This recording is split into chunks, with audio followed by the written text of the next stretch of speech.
Hey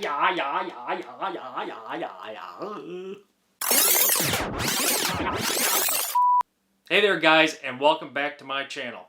That's right, Planet Cryos here, and what I want to show you today is how to install a Wi-Fi adapter on your motherboard so you can get that Wi-Fi going and start playing your games and surfing the web. So stick around.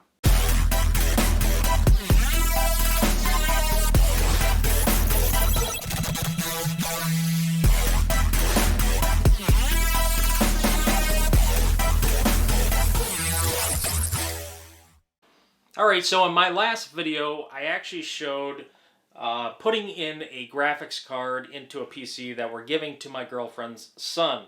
And I realized that we needed a Wi-Fi card more towards the end of that video, so I decided to make a separate video on it. And I said, well, might as well show you how to do that, how to install the driver for it, and how to get it kind of working for you.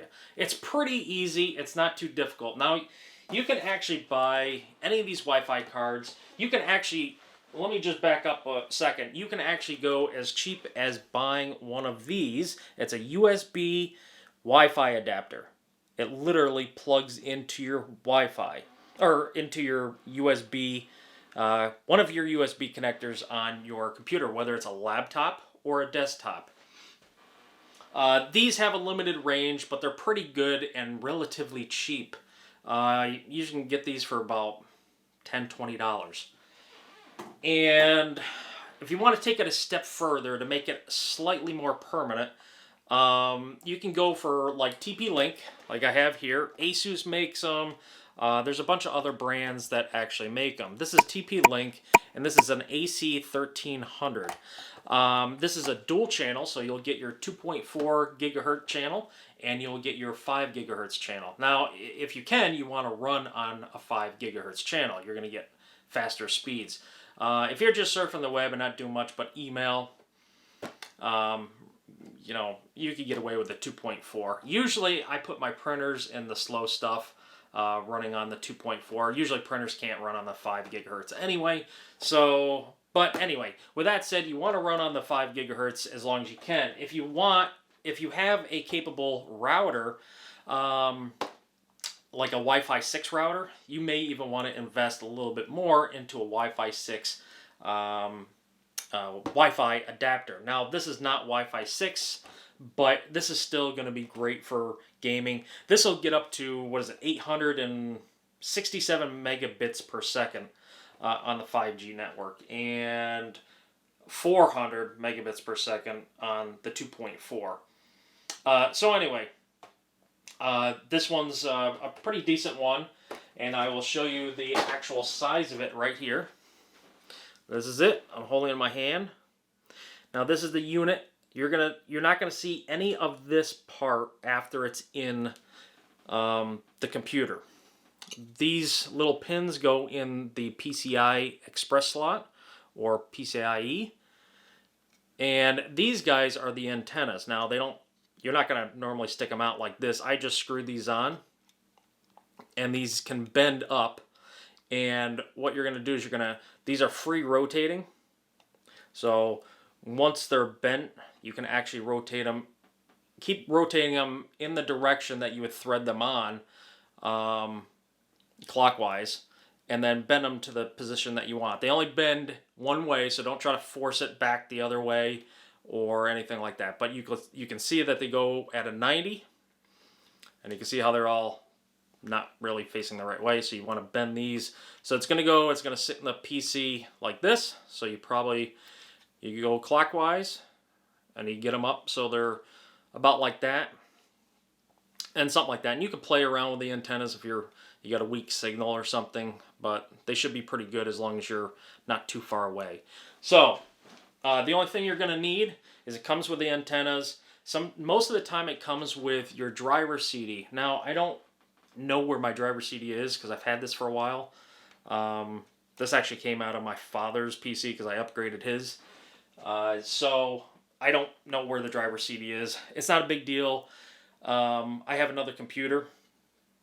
So I just want to show you, if you have the CD, just go ahead and pop in the CD, load the driver, and then after you get online, you can actually go to their website and see if there's a more updated driver for you. But the driver that it comes with will be good enough to get you up and running. But I'm going to show you the manual way. So the only things you're going to need for this is remove your side panel of your computer, and you're just going to need a Phillips screwdriver, normally to take off the rear brackets for installing this. And the other thing you're going to need for a manual install is a USB and another computer. So I'm going to go over to the computer here, and I'll show you how to get this. I'll just kind of talk here, and I'll talk through it, over it, and I'll put it in the video later of how to get this particular one for this card. And it's quick. You just download it, unzip it, and put it on the flash drive. And then after that, then we're going to open it up on this computer and do that. So that's all you got to do is go to TP Link's website. Usually you just type in TP Link and the model. It's an AC 1300, and that should pop up. It's an this one's particular an Archer, and you would just go to their website, find wherever it is, download it.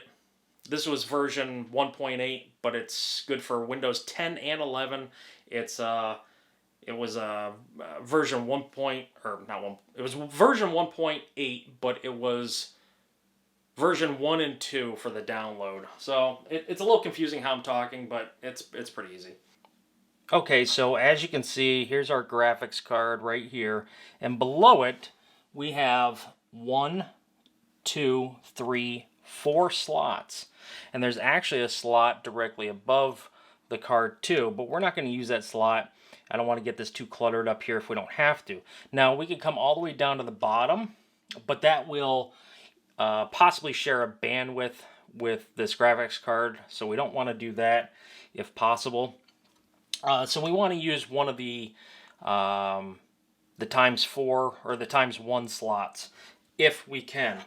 So what you want to do is figure out which slot is best, and usually the one that's the smallest that you can put it in, generally speaking, is the best. Now it's hard for me to see with the camera right here, so I'm going to turn this a little bit, and we're going to make sure we are unplugged.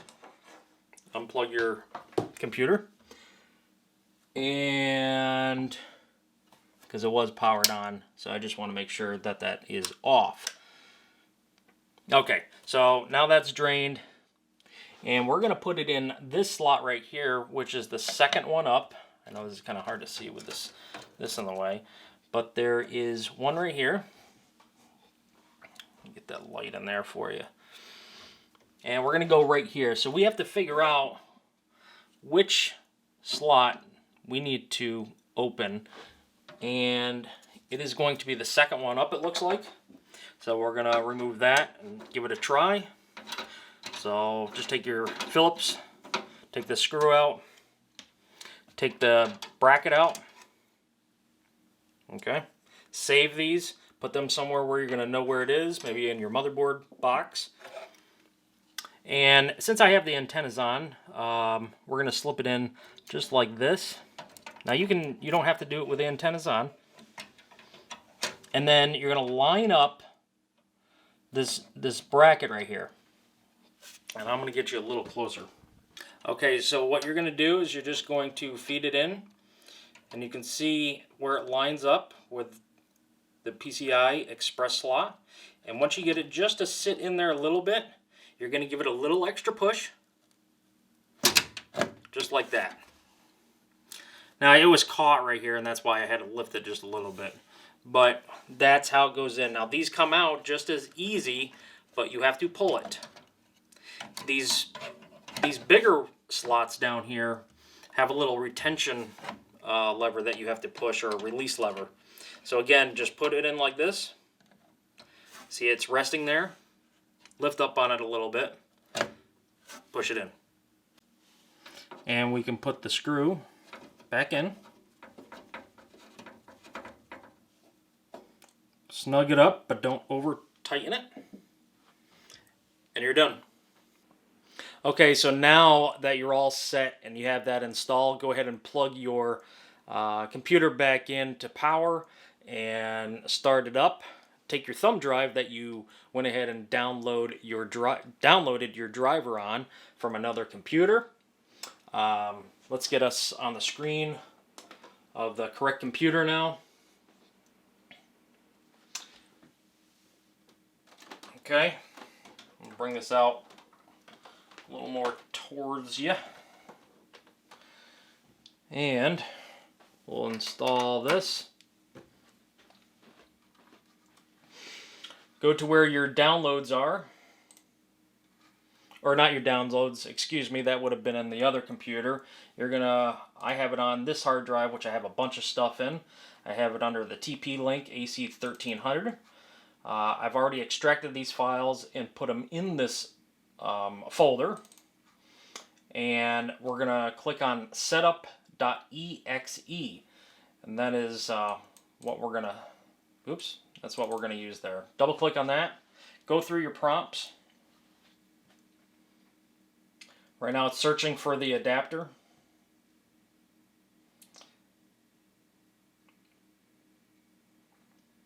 Looks like it's found it, and it is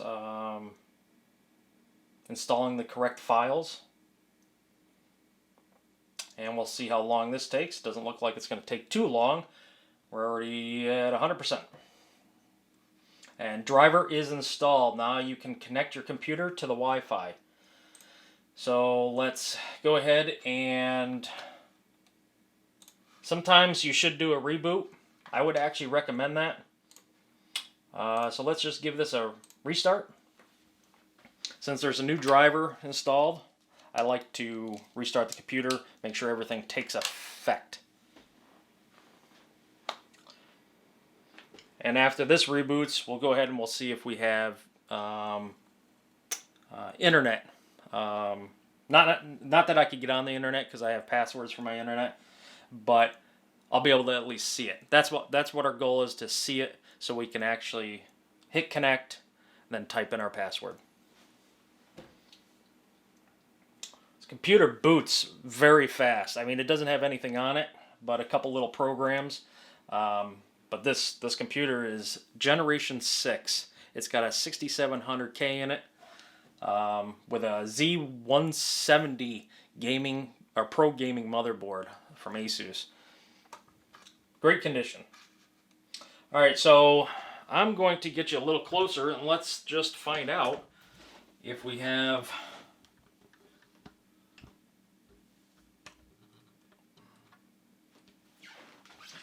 no, this isn't the best. We're going to come right down here to the globe. We're going to click on it and look at all this.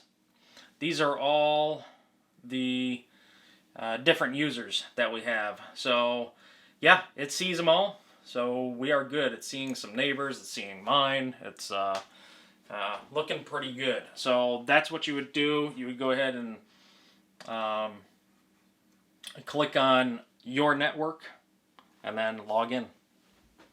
Alright guys, so I hope you found that useful and helpful if you're trying to get Wi-Fi and trying to figure out how to do that with an older computer that doesn't have built-in Wi-Fi, or maybe a laptop that had Wi-Fi and it's no longer working. This is a good workaround if you, obviously you can't get one of those, but you can get one of these. And they make them, like I said, they make them pretty good. This is a decent one. I think this was like 15 bucks, and this is made by TP-Link also. And I've used this already on a laptop. So they do make, these are low profile ones, so they fit into some small form factor computers. So those are pretty nice. But they also work on these larger desktops too. So anyway, that'll do it for me. If you like this, hit that thumbs up button. And leave a comment down below if you have any questions about this or, you know, of any sort, and I'll get back to you. Also, feel free to share this with everybody. And I guess that's it. Till next time, guys. Take care.